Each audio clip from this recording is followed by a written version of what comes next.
নমস্কার বন্ধুরা, অন্নপূর্ণা ভান্ডার যোজনার সমস্ত উপভোক্তাদের জন্য এই মুহূর্তে অত্যন্ত বড় এবং খুশির আপডেট সামনে এসেছে।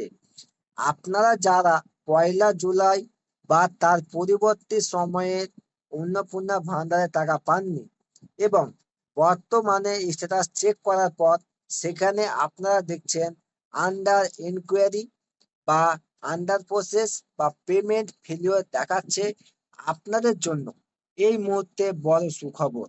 নবান্ন থেকে চিফ সেক্রেটারি অফিস থেকে একটি গুরুত্বপূর্ণ নোটিফিকেশন জারি করা হয়েছে, যেখানে বলা হয়েছে আর মাত্র কয়েকদিন পরেই আপনাদের অ্যাকাউন্টে টাকা ঢোকার প্রবল সম্ভাবনা রয়েছে। আজকের ভিডিওতে আমরা বিস্তারিত জানবো এই নোটিফিকেশনে কি বলা হয়েছে এবং 10ই জুলাইয়ের মধ্যে কি বড় কাজ হতে চলেছে। তাই পুরো বিষয়টি জানার জন্য আপনারা ভিডিওটি শুরু থেকে শেষ পর্যন্ত দেখুন। আপনারা যদি এই চ্যানেলে নতুন হয়ে থাকেন, চ্যানেলটিকে সাবস্ক্রাইব করে পাশে থাকা বেল আইকনটি অন করে দিবেন। ফেসবুক থেকে দেখলে পেজটি ফলো করতে ভুলবেন না। চলুন ভিডিওটি শুরু করা যাক। তো দেখুন, প্রথমে দেখে নেব ব্লক অফিসের বর্তমান আপডেট। তো দেখুন, বর্তমানে যে সমস্ত মা বোনেরা অন্নপূর্ণা যোজনা টাকা না পেয়ে চিন্তিত ছিলেন, নবান্ন থেকে জুলাই মাসের 4 তারিখ চিফ সেক্রেটারি একটি গুরুত্বপূর্ণ ভার্চুয়াল মিটিং করেছেন। জেলা শাসক, এসডিও এবং বিডিও অফিসারদের নিয়ে এই মিটিং করা হয়েছে। সরকারি তথ্য অনুযায়ী মোট 1,62,00,000 আবেদনের মধ্যে 1,22,00,000 মানুষের টাকা ঢুকেছে এবং বাকি 28 লক্ষ উপভোক্তার টাকা বিভিন্ন কারণে আটকে রয়েছে বা আন্ডার এনকোয়ারিতে রাখা হয়েছে।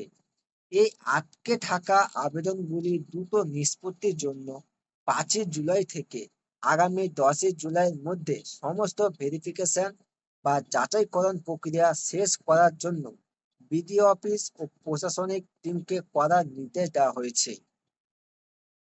তো এবার দেখুন যে স্ট্যাটাস পরিবর্তনের গুরুত্বপূর্ণ তথ্য। এক হচ্ছে আন্ডার ইনকোয়ারি বা রিজেক্ট হওয়ার কারণ। তো দেখুন, বিজ্ঞপ্তিতে 3টি নতুন কারণ উল্লেখ করা হয়েছে যার জন্য অনেকের টাকা আটকেছে বা আন্ডার ইনকোয়ারিতে গেছে। যদি পরিবারের কোনো সদস্য ইনকাম ট্যাক্স দেন, বাড়িতে 3টির বেশি ছাদওয়ালা পাকা রুম বা ঘর থাকে, অথবা পরিবারের কেউ জিএসটি পেয়ার হন। 2 হচ্ছে অফলাইন আবেদনকারীদের ডিজিটাল এন্ট্রি। যারা জলকল্যাণ শিবিরে 15 থেকে 18 তারিখের মধ্যে অফলাইনে ফর্ম জমা দিয়েছিলেন এবং ভাবছিলেন অনলাইন না করার জন্য টাকা পাবেন না, তাদের জন্য বড় আপডেট। বিডিও অফিসকে নির্দেশ দেওয়া হয়েছে 10ই জুলাইয়ের মধ্যে এই সমস্ত অফলাইন ফর্ম দ্রুত অনলাইনে এন্ট্রি বা ডিজিটাইজ করতে হবে এবং যোগ্য হলে ভেরিফাইড করতে হবে। 3 হচ্ছে পেমেন্ট ফেলিওর ও ব্যাংকের সমস্যা। যাদের পেমেন্ট ফেলিওর হয়েছে তাদের অ্যাকাউন্ট ঠিক করার জন্য প্রশাসনিক স্তর থেকে সরাসরি ব্যাংকগুলির সাথে যোগাযোগ করা হচ্ছে, যাতে দ্রুত ব্যাংকিং সমস্যার সমাধান করা হয়। 4 হচ্ছে নিয়মিত স্ট্যাটাস চেক করা। যেহেতু 10ই জুলাইয়ের মধ্যে যুদ্ধকালীন তৎপরতায় কাজ শেষ করার নির্দেশ রয়েছে, তাই আপনারা মাঝে মাঝেই আপনাদের স্ট্যাটাস চেক করুন। যে কোনো সময় আন্ডার ইনকোয়ারি থেকে স্ট্যাটাস বদলে অ্যাপ্রুভ হয়ে যেতে পারে এবং 10ই জুলাইয়ের পর আপনাদের অ্যাকাউন্টে টাকা চলে আসতে পারে। আপনারা ইমিডিয়েট নিজেদের অন্নপূর্ণা যোজনা স্ট্যাটাস চেক করুন এবং আপনাদের স্ট্যাটাসে আন্ডার ইনকোয়ারি বা অন্য কি লেখা এসেছে তা এই ভিডিও কমেন্ট সেকশনে অবশ্যই লিখে জানান। এতে আপনাদের আবেদনটি যে বাতিল হয়নি এবং সঠিক প্রসেসিং এ রয়েছে তা নিশ্চিত হওয়া যাবে। আশা করি এই তথ্যটি আপনাদের উপকারে আসবে।